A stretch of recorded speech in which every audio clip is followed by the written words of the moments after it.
Hello student. आता जसं तुम्हाला माहित आहे 27-28 तारखेला आपली आन्सर की येणार आहे आणि आन्सर की आल्यानंतर लगेच 5 ते 6 दिवसामध्ये आपला रिझल्ट लागत असतो. म्हणजे जे आहे 14 जूनला जो रिझल्ट लागायचा आहे, मे बी तो लवकर पण येण्याचे चान्सेस आहेत.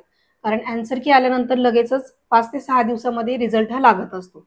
तर रिझल्ट आल्यानंतर 15 ते 20 दिवसांमध्ये तुमची काउन्सिलिंग ही चालू होत असते. तर मग सगळ्यात पहिला ऑल इंडियाची काउन्सिलिंग असते, मग स्टेटची काउन्सिलिंग असते. आता तुम्हाला काउन्सिलिंगमध्ये पार्टिसिपेट करण्यासाठी कोणकोणते डॉक्युमेंट लागतात, म्हणजे कॅटेगरीसाठी कोणते डॉक्युमेंट लागतात, जर कोणी डिफेन्समध्ये असेल तर डिफेन्ससाठी कोणते डॉक्युमेंट लागतात, हिली एरियासाठी काय आहे, याची सगळी इन्फॉर्मेशन आपण या व्हिडिओमध्ये आज घेणार आहोत. सगळ्यात पहिलं येतं आधार कार्ड. तुम्हाला तुमचे आधार कार्ड अपडेट करून घ्यावं लागेल. जे जे विद्यार्थ्यांनी नावाच्या चुका आहेत किंवा जे काही तुमचे अपडेट असतील ते लगेच आधार कार्डचे करून घ्या. हातामध्ये अजून तुमच्या पूर्ण 1 महिना आहे. मग 1 महिन्यामध्ये तुमचे आधार कार्ड अपडेट करून हा येऊ शकतो. सगळ्यात पहिलं लागतं तुम्हाला तुमचं आधार कार्ड. त्याच्यानंतर लागतं 10वीचं पासिंग सर्टिफिकेट, हे तुम्हाला लागत असतं. त्याच्यानंतर लागतं 12वीचं मार्कशीट, हे तुम्हाला लागत असतं. त्याच्यानंतर 12वीचं लिव्हिंग सर्टिफिकेट किंवा मग त्यालाच ट्रान्सफर सर्टिफिकेट आपण म्हणतो, ते एक तुम्हाला लागत असतं. त्याच्यानंतर येतं कॅरेक्टर सर्टिफिकेट. कॅरेक्टर सर्टिफिकेट हे तुम्हाला जिथून तुमची 12वी झालेली आहे, ज्या कॉलेजमधून 12वी झालेली आहे तिथून तुम्हाला तुमचं कॅरेक्टर सर्टिफिकेट हे काढावं लागतं. कुठल्याही पोलीस स्टेशनमधून हे सर्टिफिकेट मिळत नाही. सो बऱ्याच विद्यार्थ्यांना असा गैरसमज असतो की कॅरेक्टर सर्टिफिकेट आपल्याला पोलीस स्टेशनमधून मिळतो. तो तुम्हाला जिथून तुमचं 12वी झालेलं आहे तिथूनच तुम्हाला हे सर्टिफिकेट मिळेल.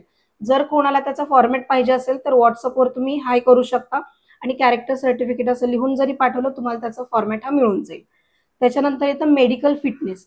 मेडिकल फिटनेस हे तुम्हाला काउन्सिलिंगच्या वेळेस हा लागत असतं. त्या फिटनेस सर्टिफिकेटवर तुम्हाला MBBS डॉक्टरांचा सही शिक्का हा लागत असतो. मग डॉक्टर हा MD किंवा MS जरी असेल तरी चालत असतो.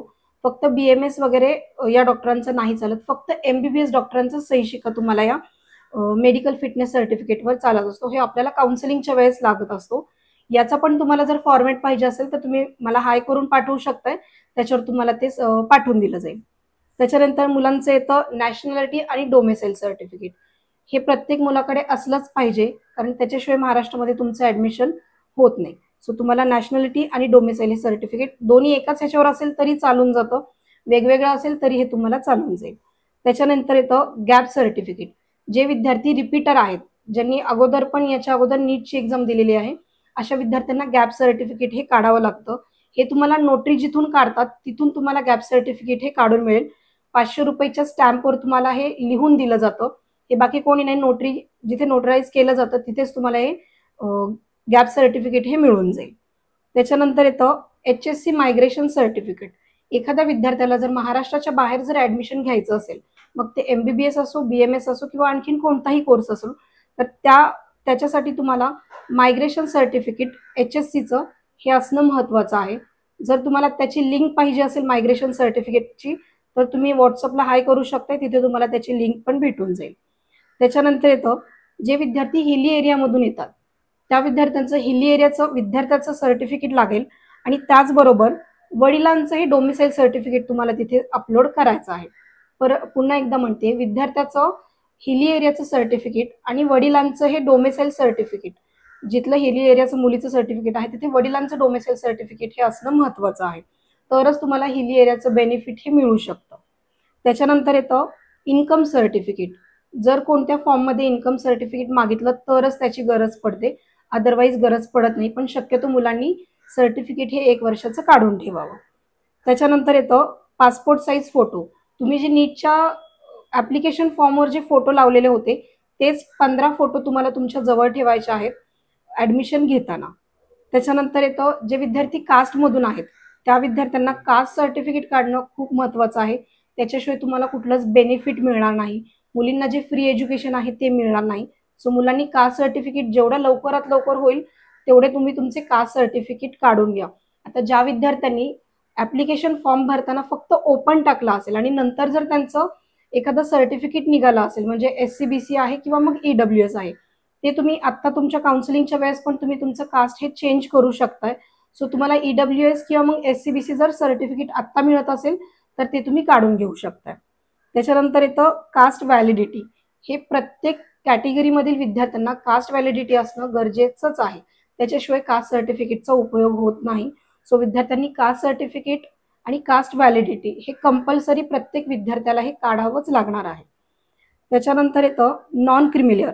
जे विद्यार्थी OBC, SBC, SCBC, VJ category, NT1, NT2, NT3 या कॅटेगरीमधील जे विद्यार्थी असतील त्या विद्यार्थ्यांनी नॉन क्रिमिलियर काढणं गरजेचं आहे, त्याच्याशिवाय तुम्हाला कुठलंच बेनिफिट सरकारकडून मिळणार नाही. सो त्याच्यासाठी अजून तुमच्याकडे 1 महिना वेळ आहे. सो सगळे डॉक्युमेंट जे कास्ट रिलेटेड आहेत ते तुम्हाला काढूनच घ्यावे लागतील, तरच तुम्हाला त्याचा फायदा हा महाराष्ट्रामध्ये होत असतो. कास्ट सर्टिफिकेटचा फायदा महाराष्ट्राच्या बाहेर कुठल्या स्टेटला होत नाही, हे लक्षात ठेवा. महाराष्ट्रामध्येच तुमची कॅटेगरी ही व्हॅलिड आहे.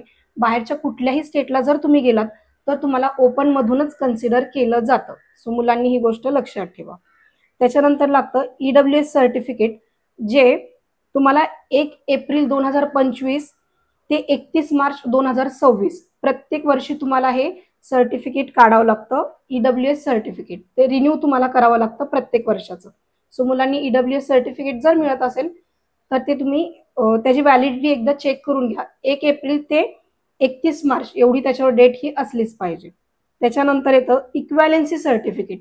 आता ज्या विद्यार्थ्यांना महाराष्ट्राच्या बाहेर ऍडमिशन घ्यायचं आहे, काही असे स्टेट आहे तिथे तुम्हाला इक्वॅलन्सी सर्टिफिकेट हे लागतंच. म्हणजे जसं की तेलंगणा स्टेटसाठी तुम्हाला इक्वॅलन्सी सर्टिफिकेट हे कंपल्सरी लागतं, त्याच्याशिवाय फॉर्म हा पुढे जात नाही.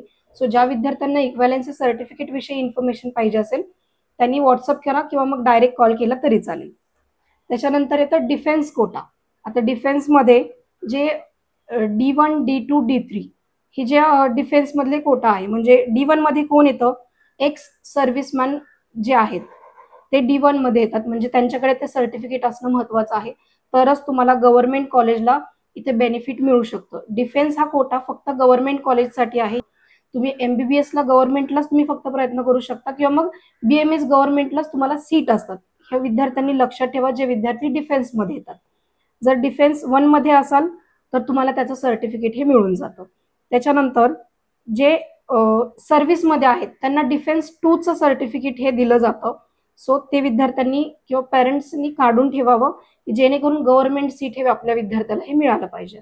त्याच्यानंतर बाहेरच्या राज्यातील डिफेन्समधील जे पर्सन असतील, जे बाहेरच्या राज्यामध्ये राहणारे असतील पण महाराष्ट्रामध्ये ते नोकरी करत असतील, ते डिफेन्स 3 मध्ये येतात. सो त्यांनी त्यांचं सर्टिफिकेट काढून घ्या की जेणेकरून गव्हर्नमेंटला आपला त्याचा फायदा झाला पाहिजे. डिफेन्स 3 मध्ये जे आहेत त्यांना अजून एक सर्टिफिकेट लागतं, ते म्हणजे ट्रान्सफर सर्टिफिकेट. हे डिफेन्स 3 वाल्यांसाठी आहे.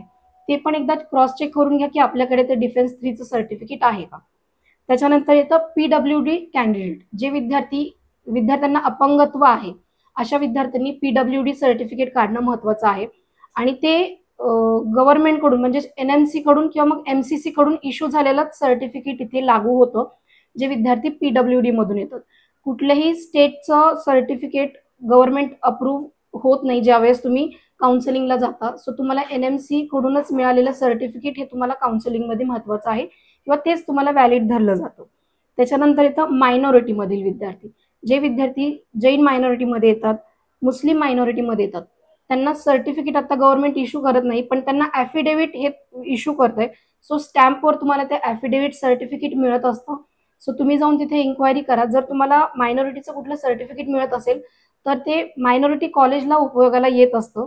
सो महाराष्ट्र असेल किंवा मग महाराष्ट्राच्या बाहेर असेल तिथे तुम्हाला त्याचा मायनॉरिटीचा फायदा हा मिळून जातो.